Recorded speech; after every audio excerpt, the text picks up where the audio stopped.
Up next on Iowa 411, we speak with a small boutique that is one of the many hidden gems in Ames, Iowa. Let's go.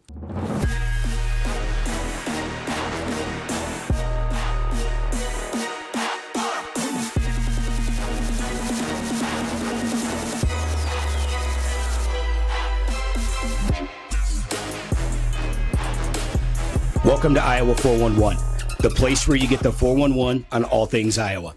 Today, I sit down with Shoe Rack LLC owner Reid Weibler. Thank you so much for having me. I'm so excited to be here.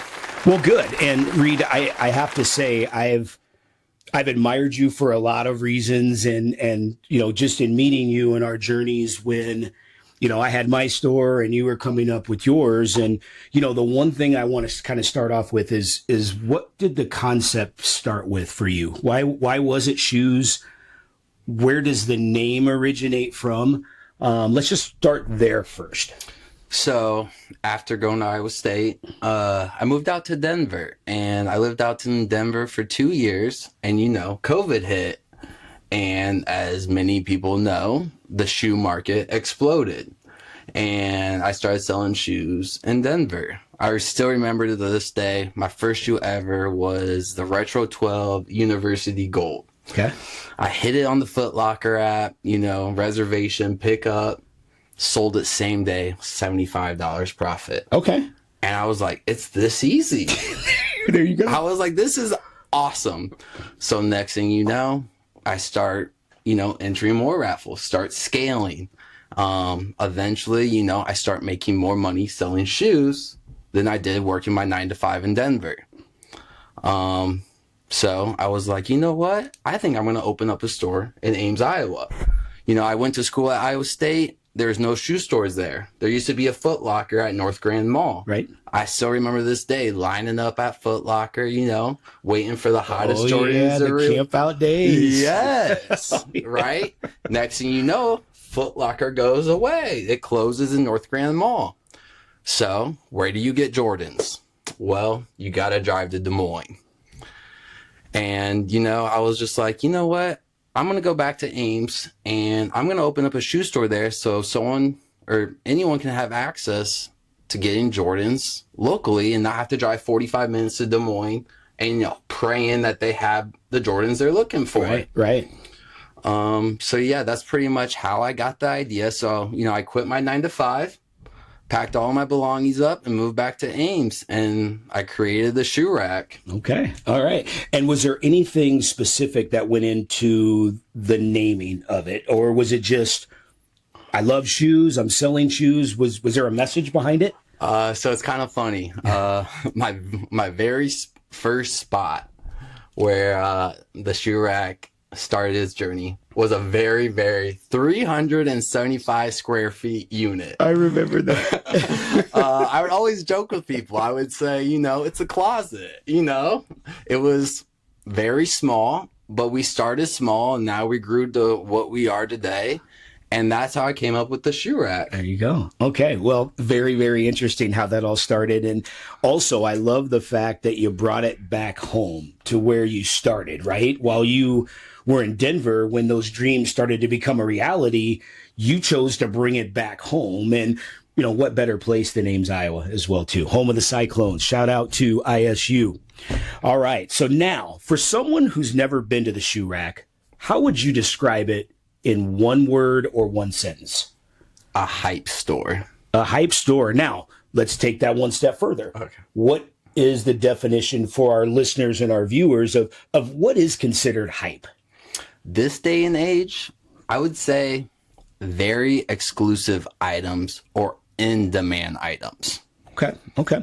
Which I know you stock several of them, and we're going to actually look at some of them today as well, too. So with your store name, do you sell just shoes, number one? And then if not, how do you ensure potential customers know of all of the different offerings that you have in your store? So honestly, we had to expand. We started off just selling shoes, right? Then we expanded a little bit to clothing, Supreme, very sought after street brand. We also expanded to Bape, which is a Tokyo street brand. And then you know what? We were like, we need something else because the market was really tough at the time. Mm-hmm. So we started out selling Pokemon. And the way we let people know about the items we are selling, we do have Instagram, which is the Shoe Rack LLC, one word. Okay. And we also do have a Facebook page, which is the same exact title, just the Shoe Rack LLC, one word. So we do like to make our daily posts. We like to make announcements of new items coming in. I definitely recommend checking those out if you guys are ever looking at to see what the new items that are coming into the store. Okay. And one thing I will say is I see a lot of posting, a lot of promoting of different things that you're doing. And we're going to come back to the actual store operations here in just a little bit as well. But let me ask you, what sets the Shoe Rack apart from other small boutiques that are maybe in Des Moines or in other small towns? What do you think sets the Shoe Rack apart from all of those? That's a good question. So I don't ever like to compare, right? Okay. And that's fair. That's fair. Because you're not competing, right? And I'm not asking you to talk from the sense of competing, just kind of more, what do you feel your secret sauce is? Adapting. Okay. We like to, we see a trend and we enter the trend very cautiously.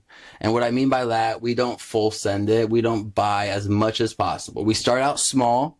We, test the waters out. Like to see, for example, perfect example is the Nitos, right? If you very hyped item. Yes. Listeners, viewers.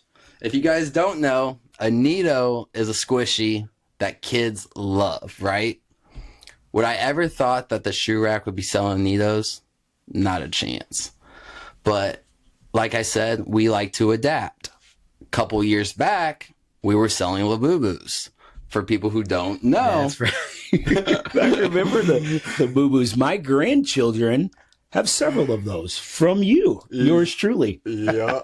So like I said, we like to, check out the trends, test the waters out, see if Ames is looking for those items. We post on our Instagram story anytime we start bringing these new items in to let, our customers know that, we do sell shoes, we do sell apparel, but we are also selling any limited item that might be hard to get. There you go. And I think that's very well put. Limited items that are very hard to get. And for those that are listening and for those that are viewing, if you do have that gift that your son or daughter wants and it's very, very hard to get, you might want to give the Shoe Rack a 411 to see what's going on with them. Now that we've kind of talked about your business and the origin of it and kind of what some of the things that you sell, you had mentioned something about you're very calculated in what you buy. What happens if you miscalculate that and you end up having 10 more items than what you expected, and while you thought they'd go pretty fast, they really haven't moved as fast as you thought? It's funny you bring this up because I will be honest, this is probably the hardest thing I've had to deal with running a business, right? Mm-hmm. No one likes taking an L. Right. I can tell you firsthand. Regardless how many W's you take, right? I'm a stubborn person. Right. I don't like selling items for an L, which, is a loss. Right. But what I've learned is, the longer you hold on to an item, the more it's actually costing your business. Right. Because, dead inventory at the end of the day is the worst thing you can ever have in your store. Customers like to see that new rotating inventory. They like to see new items coming in. And if you don't like to sell an item at a loss, then you're not able to get new inventory or free up shelf space. Fact. So as I've grown and over the years, I've learned that, hey, you might take a loss on this item or this shoe, right? But the benefit of that is putting that money into an item that's moving, right? Exactly. So yes, you might lose on that one item, but the next item you buy and you sell, you're right back up, Smart move. And, as I had a business myself, it was about sometimes you just break even, and there's nothing wrong with breaking even, right? And that's better than losing money. Oh, that's a W in my book. I got it for sure. So let's talk about, since we've already talked about the hype and the inventory and stuff like that. Let's kind of give our listeners and our viewers just a high level of the types of things that you sell that are from the hype perspective. And the one thing that stands out to me is Pokemon, right? I remember my son when he was a teenager collected it, and we threw it all away, and we're probably kicking ourselves now. Like, what are you doing? But talk about the evolution of Pokemon in the current stages today. So it's funny, we sold Pokemon in our original spot, right? Okay. Nothing to what it is today. Okay. We had, as funny as it sounds, we had cardboard boxes stacked up, had our little bit of Pokemon, sitting there, and people would walk in and be like, "You have Pokemon?" And I'm like, "We sure do." But right now, Pokemon might be the hottest thing out there. I mean, trading cards in general, right? I would like to say trading cards, shoes, there's like a 5-year cycle. Right. Sometimes shoes will be way up. Trading cards will be sitting on the shelf. Mm-hmm.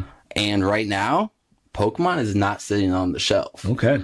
Like, honestly, if you're not there when the stocker, who actually stocks the trading cards for Walmart, Target, etc., within the first hour or two, you're not going to get any Pokemon. Really?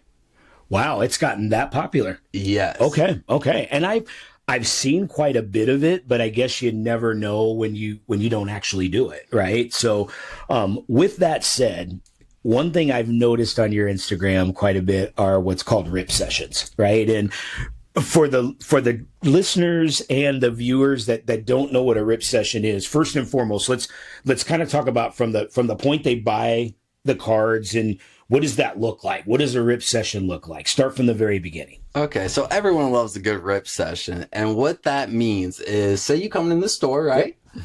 And you want to buy some Pokemon. For instance, this is a Prismatic Evolution Super Premier collection. Okay. So if you bought this, there's 15 packs in here. You can either, go home, open the packs there, put the cards in the sleeve, do whatever, Mm-hmm. Or you can open the box right then and there. Okay. And I love when customers open packs in the store, right? Because we have a lot of product, but we never know what's in the packs. Right. And that's the fun thing about Pokemon. Okay. You are ripping the packs, hoping to find what's called the top chase.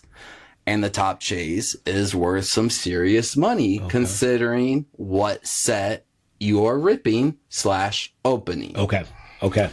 So yeah, if you buy a pack, a box, and you want to open it in the store, we provide penny sleeves, which is just like a plastic cover that you can put over the card. You offer them? Okay. Yeah, for free. Okay. For free. So if you want to come in, buy the product and rip in our store, we offer that for free because we love seeing what our customers get. Right. And we want to post that we have good packs that have the good cards in them. Nice. Okay.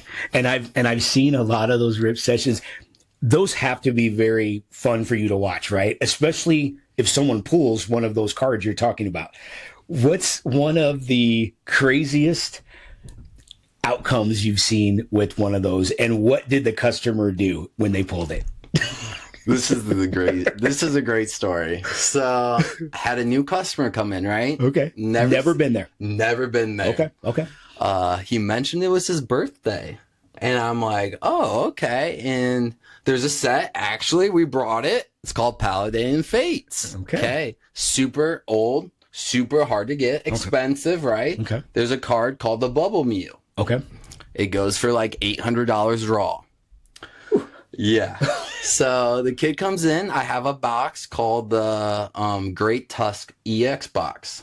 Comes with 12 packs of Paladin Fates, some promo cards, which you can only get in that box, right? Okay. And I asked him, I said, do you want to rip in store? And he was like, I would love to. And I go, before he opens it, I said, wouldn't that be crazy if you hit the Bubble Mew on your birthday? Yes. And he's like, yeah, I really want that card. He starts ripping. He gets 4 packs in. What do you know? The bubble mule appears. Oh my gosh. And I've never seen a customer so excited, right? I bet. I mean, it's his birthday. He pulls his top chase, and he got it for way cheaper than what the card costs. Right. So after he finishes ripping the box, he looks at me and goes, what else can I get?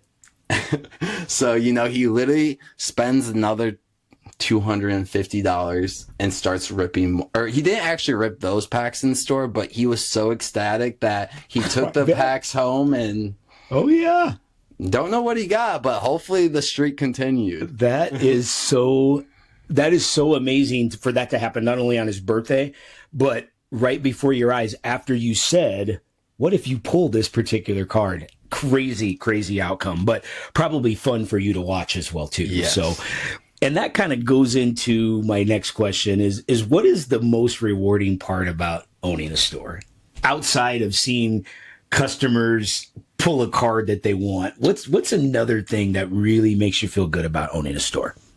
Nothing feels better when a new customer walks into my store and says, this is the best store on Main Street. I love it. And I remember having a conversation with you one time, and you had mentioned that you know, people had no idea where you were. And, you know, I think now that you've moved to a different location and you got the big window that has your signage and everything there, it's really hard to miss now, right? And in the Ames area, that downtown area is just very neighborly, if you will. Like everyone kind of puts their head into every door to see what's there. And I think that's the beauty of where you're at. You're right downtown where everyone goes. So that's outstanding. So now let's talk about the treasure hunt type thing. So when you know there is an item that's hype, right? And how do you start sourcing to obtain it, right? There's going to be a lot of, you know, where do I find it type of thing. Where do you get your 411 as far as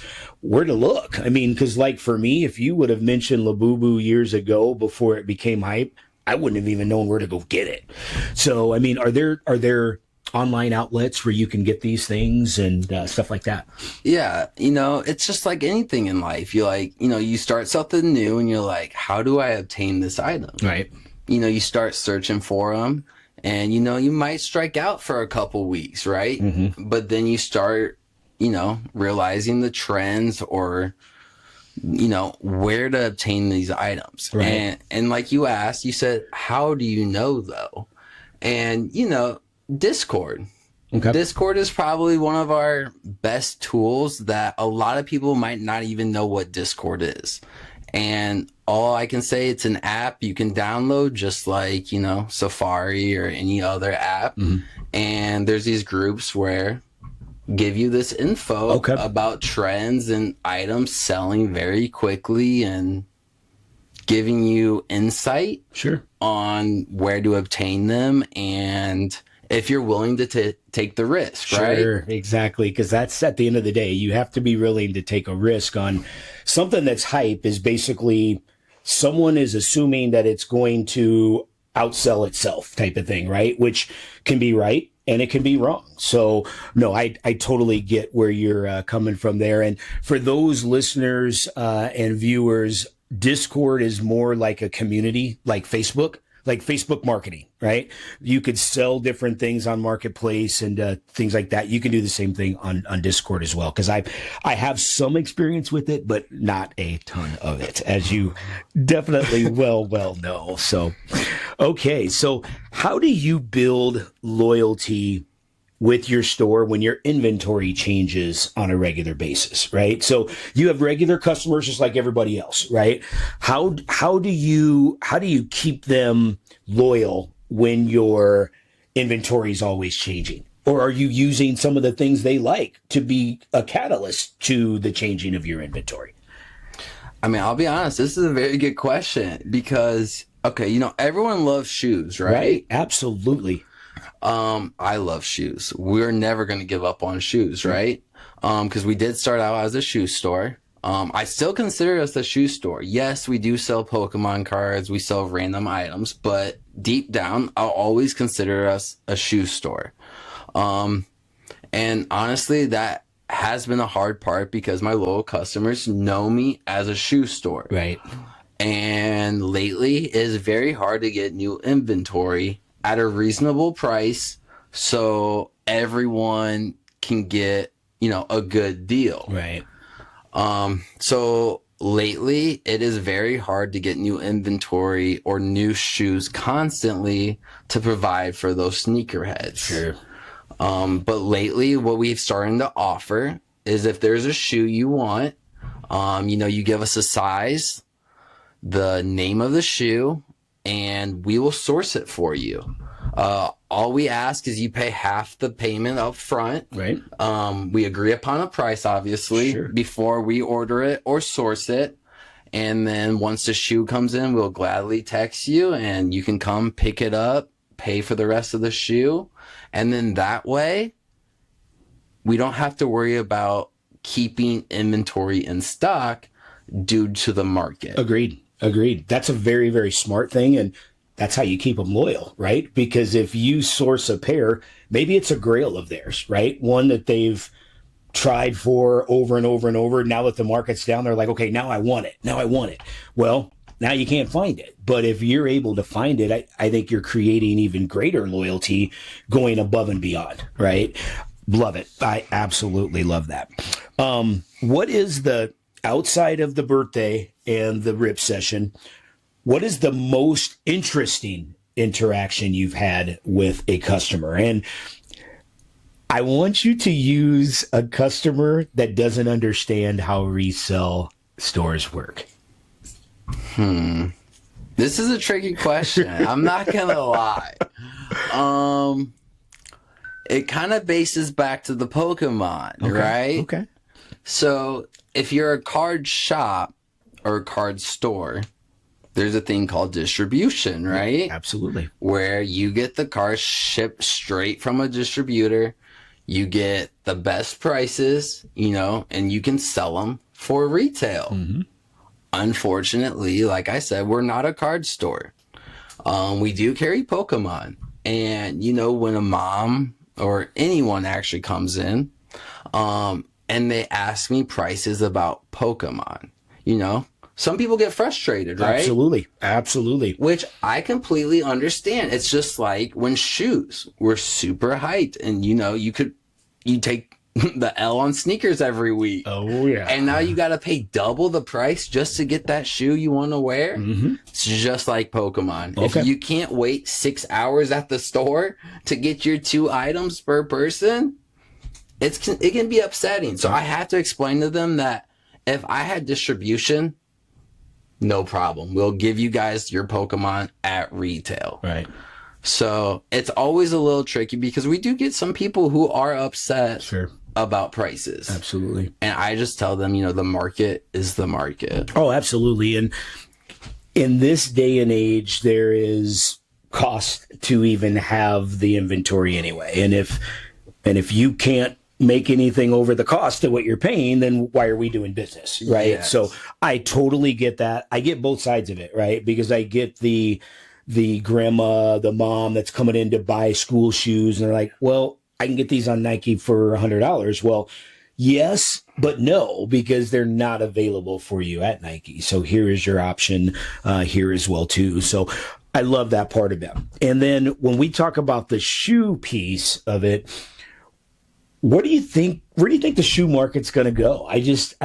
I think about it myself because I'm a sneakerhead also, right? And I'm what they call the OG sneakerhead. I mean, I don't wear a lot of my stuff anymore, but at the same time, I still collect. So for a guy like me, is it worth it for me to continue to invest in the sneakers that I feel are like my childhood favorites, my grails, different things like that? Give me some advice, I guess. Do you think I should still continue to seek those, or is it kind of not worth it right now? Well, I'm glad you bring this up because the perfect example right now is the famous Nike Mind Slides. Yes. As you do own a pair. Yes. For those that don't know what they are, right here. It's one of the hottest shoes out. And let me tell you, they are not easy to get. Oh, I can tell you that too. I've taken many L's, listeners. So, it's like a perfect example, capitalizing on the shoes that do resell right now. Because perfect example, that's $100 shoe if you can get it for retail. Right. And Nike has made it very, very hard to obtain easily. So my thoughts on the shoe market is Nike needs to make some changes if we want to see that increase again, like we used to with the limited edition shoes. Right. Which brings me to my next point, the Travis Scott release. Yes. Which was, a month ago or so when they dropped the pink and sail colorway of the Travis Scott lows. Right. Another shoe that was very, very hard to obtain. And if you got a couple pairs, there was definitely profits to be made with that shoe. But my main point here is, yes, a lot of shoes right now are not worth it. It's, it's a buyer's market. Sure. Which is not a bad thing. That's not a bad thing. You're right. It's not a bad thing. I think it's amazing, actually. You can get that grail, like you're talking about, that childhood shoe that you've always wanted at affordable prices. Facts. And again, that brings me to my last point here, adapting, right? Before, you would think that going to the retail stores or shopping online to get those shoes for the store to resell would be the answer, right? Right. Not anymore. You have to find those wholesalers who are getting shoes for much lower because they have connections at other boutique stores that are able to sell them for a cheaper price. There you go. So again, that talks to being nimble and adapting and, being able to find other ways to bring in inventory. And I liked what you said about Nike as well, because the one thing I thought made the sneaker industry as large as it was is Nike had an exclusivity to some of their silhouettes in the past. Now they're re-releasing every single one of them. They're mass producing them like they're just a general release, and now everybody's got them. So the exclusivity has gone away, which ultimately takes away the value as well too. So, okay, well, on to some other things. Let's talk about Ames in the community here. So what do you love most about owning a business in Ames? The community. I'm going to be honest. We might not be the biggest city or town, but we have some of the most loyal customers, right? You can get items that we carry at other stores. You can go to Des Moines, right? You can shop in Des Moines, the big city, and search for these items.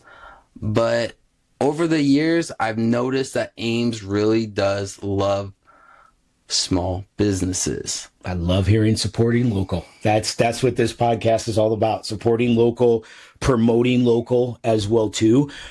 Are there other local businesses you like supporting in Ames? I want to take down some names of maybe some to maybe go try or check out.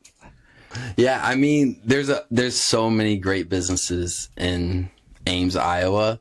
I mean, we can go, there's a large variety, right? Okay.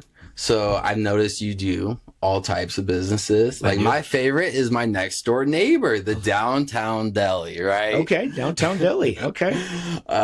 It's a great sandwich shop, super affordable, and let me tell you, delicious. Like that's just the one off the top of my head. There's plenty of good businesses in Ames, right? Okay.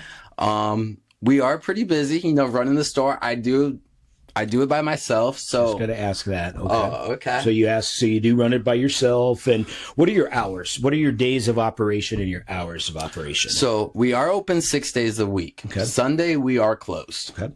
But Monday and Tuesday we're open from 1 p.m. to 6 p.m. Then Wednesday through Saturday we are open from noon to 6 p.m. Right now the farmers market is going on, which is on Main Street. Okay. Which, we have to open at 10 a.m. Right. Because the farmer's market brings a lot of customers to the storefront.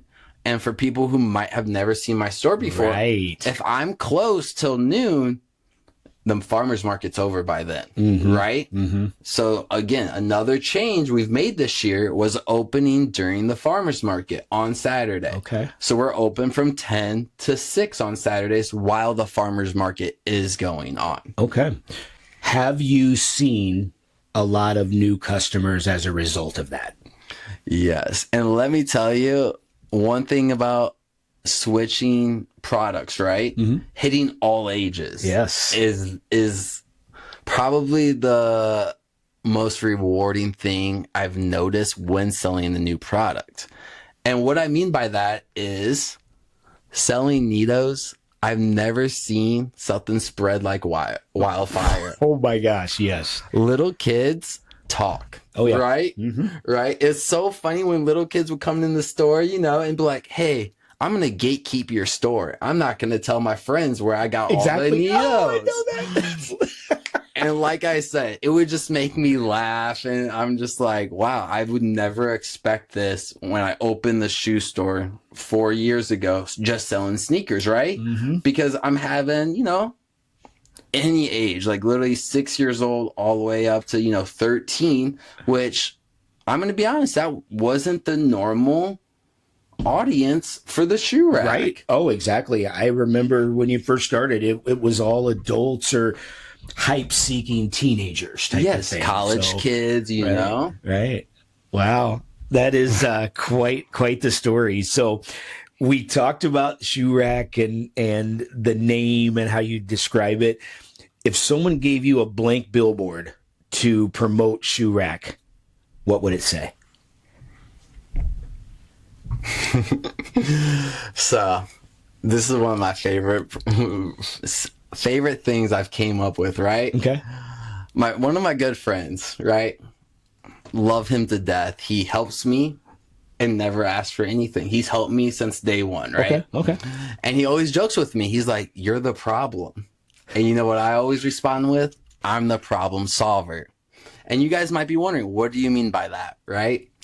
So, you know, a lot of parents come in my store and they're like, all right, we're going to buy the Nito here. And I ask them, why do you guys decide to buy it from here? And they're like, you know how many stores we've been to today that do not have a Nito? And I can just buy it right here and be done. Right. So that's why I always joke with it. And I'm like, I'm the problem solver, right? I love that. I love that. The Shoe Rack, the problem solver. Outstanding.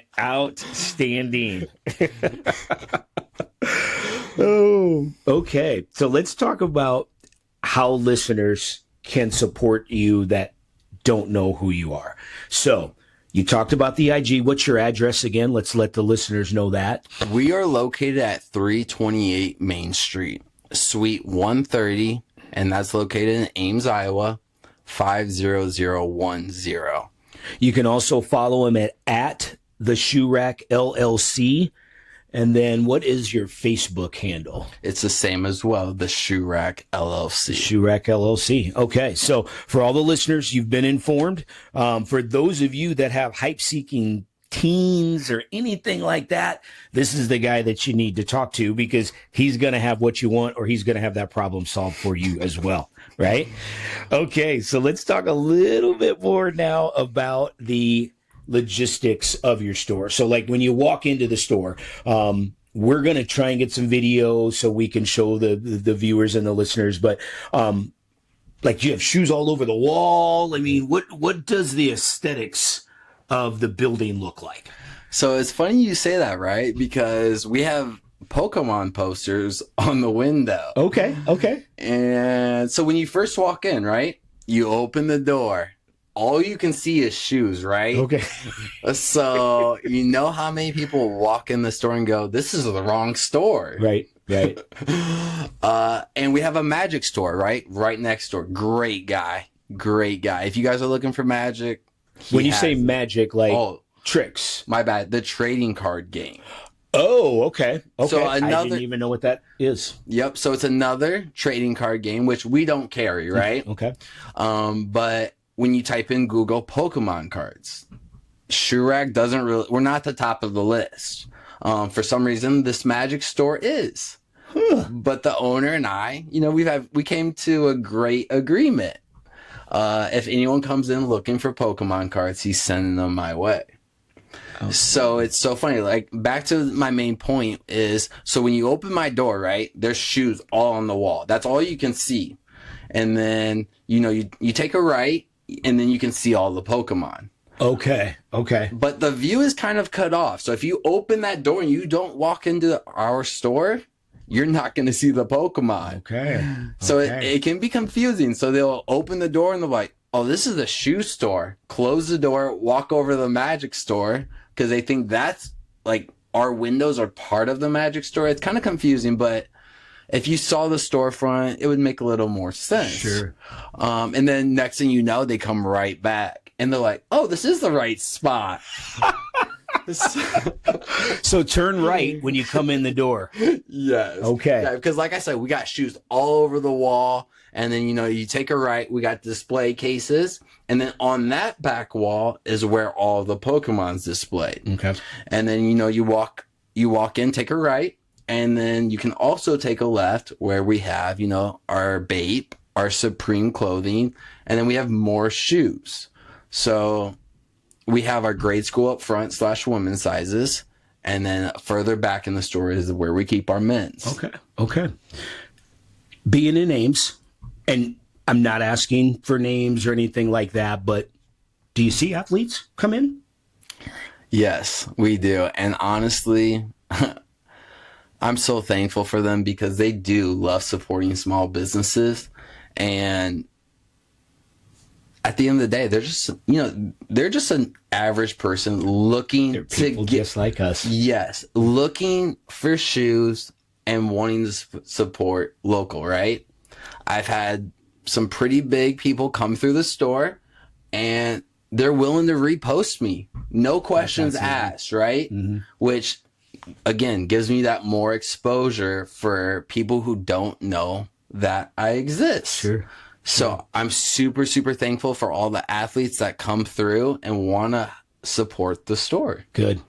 And they have a powerful platform that is promotion in itself as well, without you really doing much, but serving them, right? And if you serve them right, they're going to serve you through the shout out, through the tagging and all of that good stuff. And I was always curious of how well the athletes supported. And with it being a college town, they're looking for hype, right? And you're the place to go for that stuff. So this episode of Iowa 411 is proudly sponsored by Soul Shots Photo Booth, providing premium photo booth experiences for weddings, corporate events, and private celebrations throughout the Des Moines area.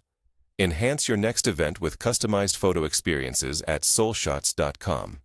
Okay, so as we wrap up, I want to just go through some fun questions. I always have some signature questions and some fun questions that kind of get you off of your, oh my gosh. So let's talk about if Shoe Rack had a personality, what would it be? Would it be arrogant? Would it be confident? Whatever it is. What would that personality be? This is a good question. A